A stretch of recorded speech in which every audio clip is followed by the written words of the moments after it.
All right. What's up, everybody? Welcome back. Welcome back to another episode of the What If podcast powered by Intent Fit. My name is Quentin, and we got a good one for y'all.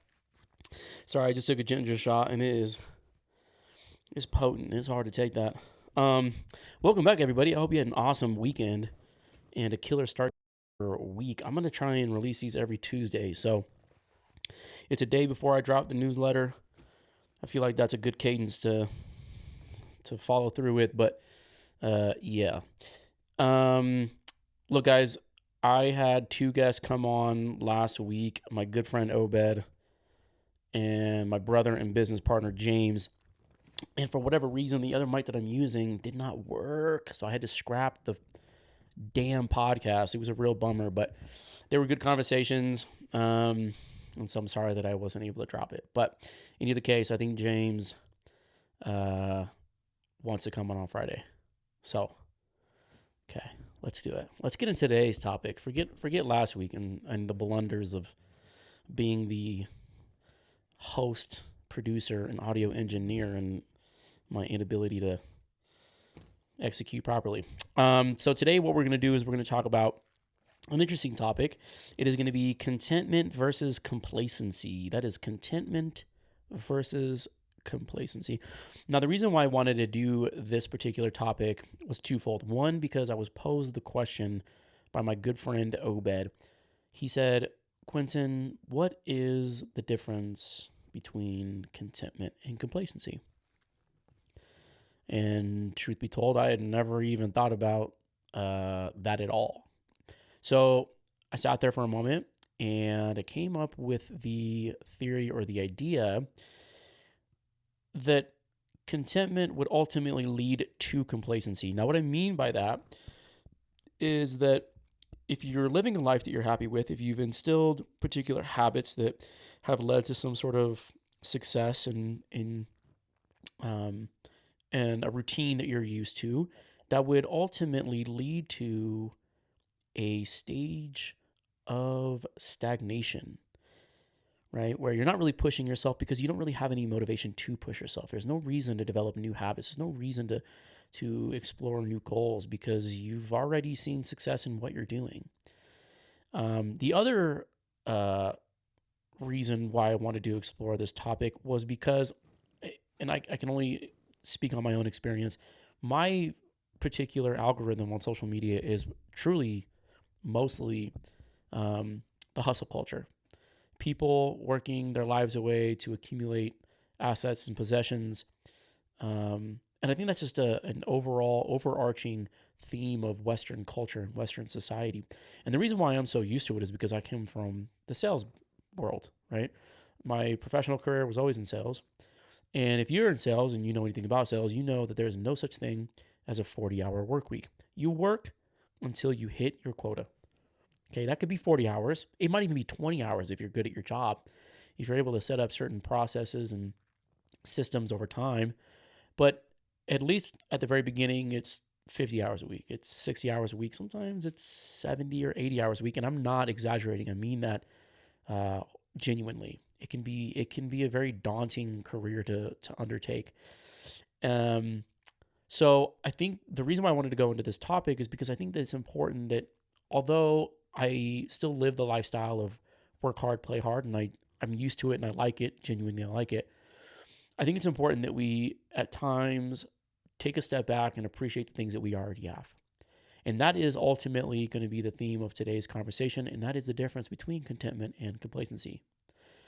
So let's jump into it. Let's start with complacency because I think this is a good starting point. It's a little bit more on the, dark side of things and not so pleasant. So I pulled the definition, and the definition that I have here is complacency is a feeling of smug or uncritical satisfaction with one's self or one's achievements. Yeah, that sounds about right. That's kind of how I would define it myself. Complacency rather is a state in which you're not really drawn to challenging yourself.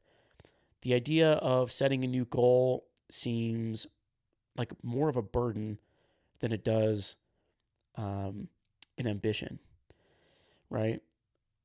It's where we're so happy living in this comfort zone that undertaking new habits, regardless of what their potential outcome could be, just doesn't seem worth it. And I'm not saying that living a life of complacency is the worst thing in the world, but I do think that it has particular detriments associated with it. I think long term, if you live in a world of complacency, you're ultimately going to be just an unhappy person. I think that you're going to feel unfulfilled. I think you're going to be ultimately riddled with depression. You're going to be searching for purpose later in life. I think I think complacency over time is what leads to people having their midlife crisis. I'd even go as far as to say that it maybe gets people, or it pushes people to make really, really poor decisions, whether that be extramarital affairs or maybe just, I don't know, going off the deep end in terms of using drugs and alcohol. So I think it's important that we really try to think about complacency in a more critical manner. I wanted to kind of learn a little bit more about what's going on from a neurological perspective. And what I found is that people who live in a world of complacency, they tend to look for very cheap hits of dopamine. Now, what I mean by that specifically is that they're chasing things like social media, scrolling on social media to try and get their fixation on dopamine.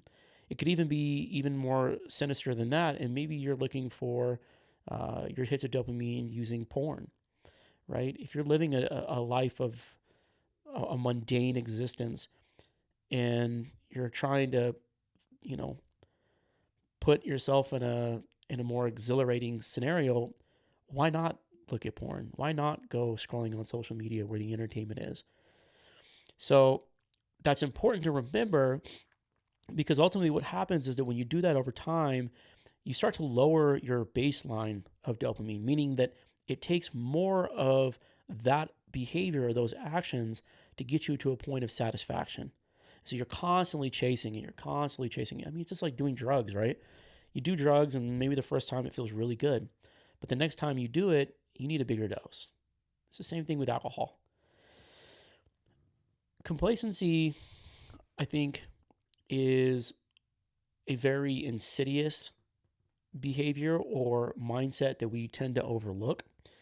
And I would recommend going through a series of self-reflections to be able to identify whether or not you are in a state of complacency, because I do think that it's very difficult to identify, especially if you're somebody who's kind of checked the boxes that society has put forth, right?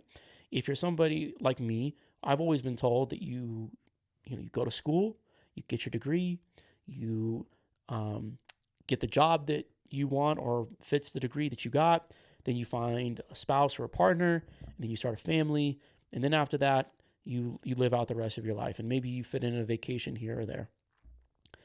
After you've checked those boxes, after you've got the degree, after you've got the job and the partner, and you've built the family, what's to say that you don't just fall right into a state of complacency? And what's to say that you're not slipping into that state at any point in between those goals? So I kind of went through a few things that I think would help diagnose this particular scenario, or this particular state of mind. The first one is, are you challenging yourself? Are you putting yourself in a situation that makes you feel uncomfortable? Now, this could be a physical endeavor. This could be an intellectual pursuit. This could be something where you're challenging the strength of your relationship with your romantic partner. But are you putting yourself out there to potentially be vulnerable, or to ultimately feel any sort of level of discomfort? And if you can sit there and you can tell yourself, well, actually, I'm pretty comfortable with everything I'm going to do, I would argue that you're either currently in a state of complacency or that you're entering into a state of complacency. The other one is habits. Now, we talked about habits last week, and so we don't necessarily need to go into what the habits are and how a habit loop works.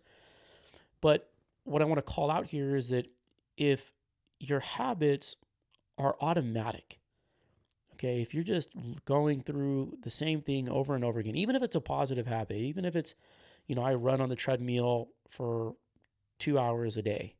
I mean, that's actually a pretty remarkable habit, to be honest with you. Let's just say 30 minutes a day, because that's less ambitious. But if those habits are something that you do automatically and you're used to, again, I think this is a sign of complacency. Now, if you're constantly switching up your routine, if you're, setting new physical challenges, if you're saying, hey, you know what, last week I ran, 3 miles. Now I'm going to run 5 miles this week. That's my goal. By the end of the week, I want to be able to run 5 miles. That's a different story. Now you're really setting something. You're setting those habits up with a sense of intention, right? You're challenging yourself. You're putting yourself in a state of potential failure or potential risk. That's a really good one. And then the other one I think is a little bit more pragmatic, a little bit more analytical.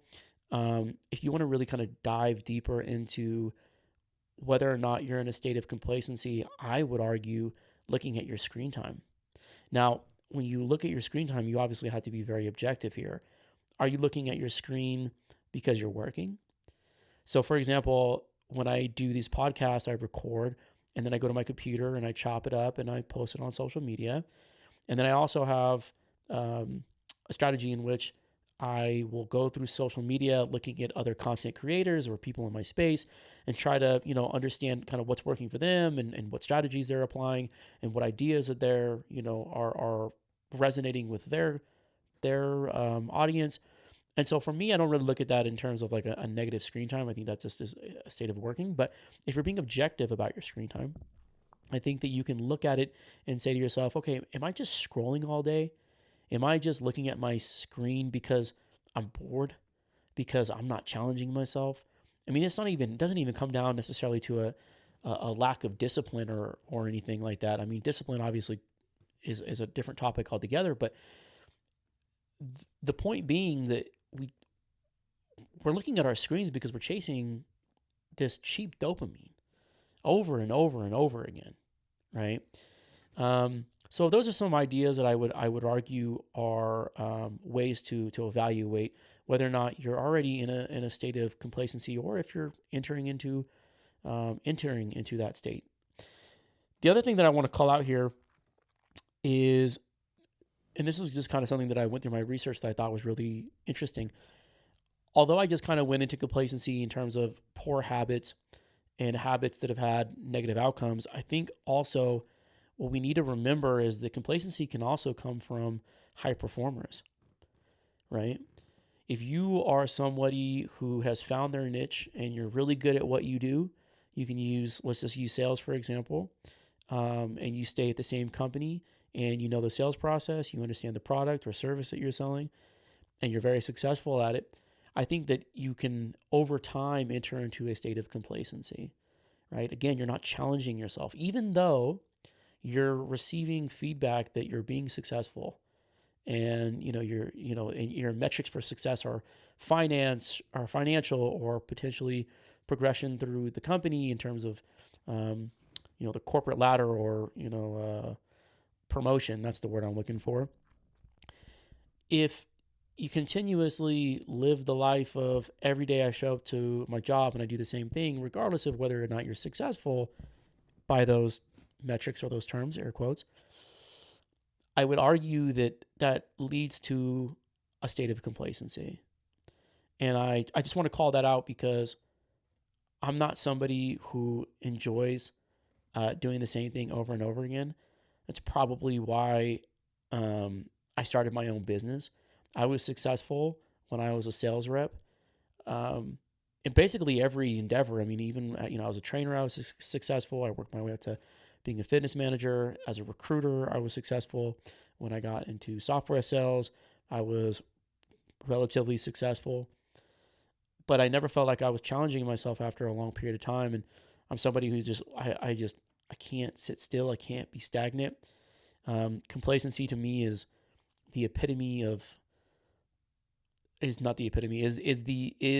ultimately a state of death as far as I'm concerned. So I want to call that out because I think it's important. I don't mean to tell people who are comfortable and happy in their life to go out and challenge themselves and take risks, but Just be aware of what can potentially arise from that. All right, now let's get into contentment. So apparently I had a very poor understanding of what contentment actually meant before I started to study it. I'd always kind of associated it with like a low level sense of happiness or satisfaction or fulfillment in one's life based on their current situation, right? It always kind of gave me the vibe of like, I'm happy with where I am. I'm happy with what I've done, and I've built a comfortable life. I'm content. Well, it's a little bit more nuanced than that. It's a little bit more complex. So I have a definition here that I think will hopefully paint this in a more vivid picture. Contentment is the state of peaceful satisfaction and gratitude for the present moment without sacrificing the drive for more. And the key here is gratitude, because gratitude allows us to recognize opportunities that we can then expose, take advantage of, and align with the identity and the individual that we want to ultimately become. Love this. This is how I live my life. I wish that I had certain things go my way. I wish I was taller. I wish I didn't have to go through the surgeries and operations that I did. But I don't let that ruminate for too long, because I'm somebody who likes to count their blessings. I have an amazing family. I have incredible friends. I have a mindset that drives me to be the best version of myself day in and day out. Little story here. I used to live in San Diego.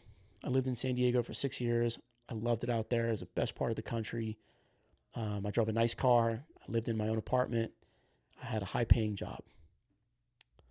That job, I recognized, would never fulfill me the way I wanted it to. It never gave me a sense of purpose. So I quit.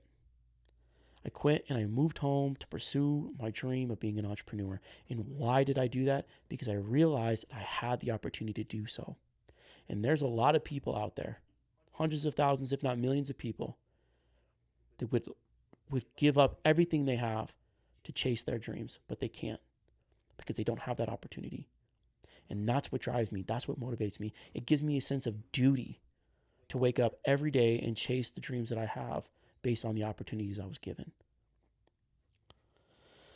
Now, from a neuroscience perspective, dopamine, so I think we touched on it in the last segment, right? Like dopamine, when you're in a state of complacency, is, you're chasing a quick hit. You're scrolling through social media, maybe more insidious. You're looking at porn, whatever, but you're trying to chase just that really quick hit of excitement and entertainment, whatever it is. It works a little bit differently in a state of contentment. Now you're releasing dopamine based on your effort, right? Dopamine is the motivation molecule. It motivates us to do the things that we do, okay? So now you're getting your dopamine from exercising, maybe deep bouts of focus or work, cold exposure, right? You have to earn this hit of dopamine as opposed to just trying to expose it in its most simplistic, easy to obtain form. This also, in effect, raises our serotonin levels. Serotonin is responsible for elevating our mood, regulating our emotions, gives us a sense of well-being, essentially, right? And then that's where we're ultimately able to curate and build these identity-based habits that we discussed last week, right? Habits that will ultimately align with the person that you want to become. Look, I want to end with this is, I'm not telling you to take the craziest leaps or risks out there to challenge yourself, but if you're not constantly challenging yourself, even at the most minute level, it could just be you want to implement a new workout program. You don't have to quit your job, move across the country, and live with your parents and start a new business per se. But if you're not constantly challenging yourself, I would argue that you would ultimately end up in a state of complacency. And like we've just discussed, complacency leads to depression and anxiety and a lack of fulfillment and purpose in your life. So continue to challenge yourself, appreciate the things that you have, be blessed, because if you have the ability to even listen to this podcast, you are one blessed individual. So keep at it. We're going to end there. Thank you so much, everybody, for your time. I hope this was valuable. Hopefully this was in some way inspiring. I have my brother coming on, my business partner, the co-founder of Intent Fit, coming on Friday. I don't know when I'll release this or that podcast per se, but I'm excited for you guys to meet him because he's a gem of an individual, and I think you guys will really love and appreciate the conversation I have with him. Until then, if you guys are interested in signing up for my newsletter, I release it every Wednesday, and you can find the link below. Otherwise, if you guys have feedback, if there's anything you want me to cover, if there's anything that I missed in this episode, anything at all, please write to us, comment, and whatever platform you're listening to this on, like and subscribe. That would be super helpful. We'll see you guys next time. Take care.